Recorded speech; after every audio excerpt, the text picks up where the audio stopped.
Thierry, 39 ans, est un dynamique chef d'entreprise. Après une longue période de solitude, il se décide enfin à prendre sa vie en main et s'inscrit à Eurochallenge.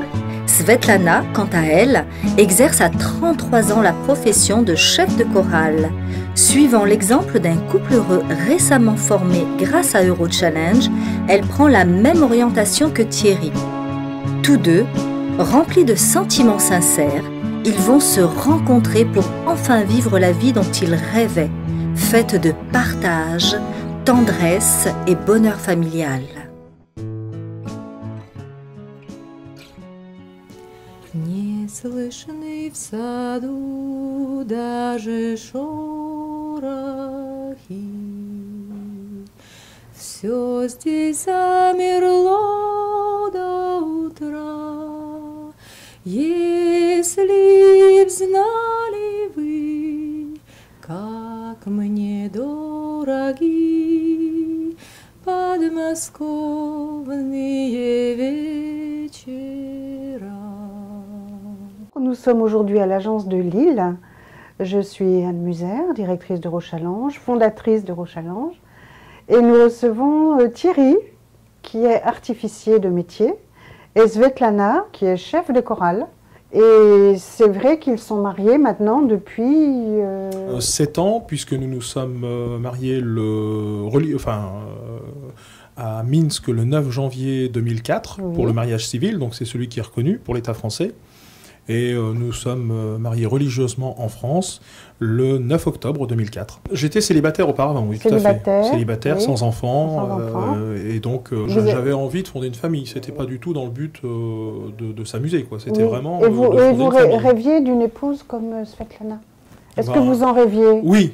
Quelque part, j'en rêvais. Vous n'osiez même pas, peut-être. Si, c'est vrai que quelque part, j'en rêvais, mais c'est vrai que c'était pas en France, c'était pas la possibilité de faire ça en France. Voilà. Et c'est vrai que, le fait de s'ouvrir à l'Est, effectivement, m'a permis de pouvoir trouver le bonheur. Et vous, Svetlana, votre parcours affectif à l'époque, comment ça se passait? Moi, j'étais célibataire, j'ai fini mes études de musicien, des grandes études. Et les années 90 en Biélorussie, c'était bien rude. Tout ce que me fait pousser à cette époque, j'avais conduit une couple d'amis de ma maman à l'aéroport. C'était une Biélorusse et un Italien. Il était déjà marié depuis quelques jours et il est parti en Italie. Ah oui. Il était sur le siège derrière de ma voiture. Et il était complètement heureux. Et j'en ai pas dit même pas un mot, pardon, de le voyage. Seulement, j'avais osé poser question après comment elles sont rencontrées. Et la fille, elle a répondu qu'elle y allait en une agence pour rencontrer son mari. Il est très heureux, ça s'est passé très formidable, très vite. Et dans la route de retour, j'ai passé tout de suite à cette agence. C'était spontanément. Est-ce que vous avez le sentiment aussi que l'ensemble de votre vie s'est amélioré, ou bien oui, c'est complètement changé. C'est changé très vite. Je n'ai pas eu le temps de réfléchir et je ne voulais pas réfléchir. De toute façon, c'est passé comme c'est passé.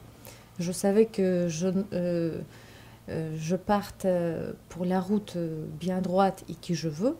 Donc, j'en ai pas trop réfléchi, parce que plus tu réfléchis, plus tu trouves, moins on fait de choses. Oui. Voilà, donc la vie m'a changé complètement, et c'était hasard qui donnait que j'avais très vite vendu mon business. J'étais tout de suite enceinte, je suis venue ici. Je connais pas la langue, mais c'était pas très gros problème, parce que déjà, la meilleure façon d'apprendre les langues, c'est dans les pays de l'origine de la langue. Donc, tout le monde parlait en famille, je regardais la télé. Ça s'était passé très vite, hein. 3 mois pour tout comprendre, 6 mois pour commencer à parler. Pour les gens qui seraient amenés à vouloir une épouse russe, biélorusse, enfin tout du moins slave, je pense qu'il faut quand même être à la recherche de la culture. Il ne faut pas refuser la culture de l'autre, parce que c'est très important. Moi, je sais que je suis très heureux de repartir en Biélorussie. C'est toujours pour moi un moment particulier. D'ailleurs, quand j'arrive à Minsk avec mes beaux-parents, à l'aéroport ou lorsque j'arrive, Minsk. Bon, et ça fait du bien, quoi, je veux dire. Ça fait du bien de sentir. Il y a des senteurs, il y a des choses qui... Bon, puis il y a des principes, parce que c'est une culture très très riche, et c'est très bien de s'en imprégner. D'ailleurs, nos enfants vivent dans les deux cultures, baignent dans les deux cultures. Moi, je pense que, bon, alors c'est une chance, c'est vrai, d'avoir rencontré une certaine époque de notre vie Eurochallenge qui a permis de faire des rencontres, mais il faut que ces rencontres continuent. Mais de toute façon, la vie est tracée. Tout à fait. Et ça fait partie du destin. Ça fait partie du destin. Lors des repas, moi je constate que lors des repas en France, c'est ce que nous faisions un petit peu la remarque. On boit, on mange, on raconte chacun nos histoires, et ça se termine là. Il y a un plus, et c'est moi je commence à prendre cette habitude, c'est qu'il y a un plus en Russie, c'est bien rare les repas de fête qui se terminent sans chanson. Et c'est toujours, en fait, un jour de fête, et on ne boit pas pour boire, on ne mange pas pour manger, c'est un plus, quoi. Le repas, c'est un plus, mais après, il y a une fête, il y a un vrai côté festif au repas. Et puis cette façon de faire des toasts, voilà, tout à fait, tout à fait. Ça, c'est quelque chose de très typiquement slave. Voilà, la personne qui veut vraiment épouser une personne slave, je pense qu'il faut épouser également la culture. Mais c'est avec joie. Cette petite tranche de vie, là, c'est avec grande joie. Qu'on a plaisir à partager avec vous, ça nous a fait très plaisir. Nous, ça nous fait le même plaisir. Et puis, c'est vrai que dans l'avenir, c'est intéressant d'avoir des nouvelles les uns des autres. Mais c'est ce que nous apprécions de Rochallenge, justement, c'est qu'on ne nous laisse jamais tomber. Il y a toujours un suivi. C'est une grande famille. Et c'est vrai que c'est plus facile pour nous de faire des petites invitations, des petites fêtes comme ça. Bien sûr, bien sûr. Parce que maintenant, il y a beaucoup de monde à Eurochallenge. Bien sûr. C'est des milliers de couples, des milliers de familles formées. Depuis 16 ans, voilà. Et on ne peut plus faire une fête comme on l'avait fait en l'an 2000 parce qu'il y a trop de monde. Non, oui.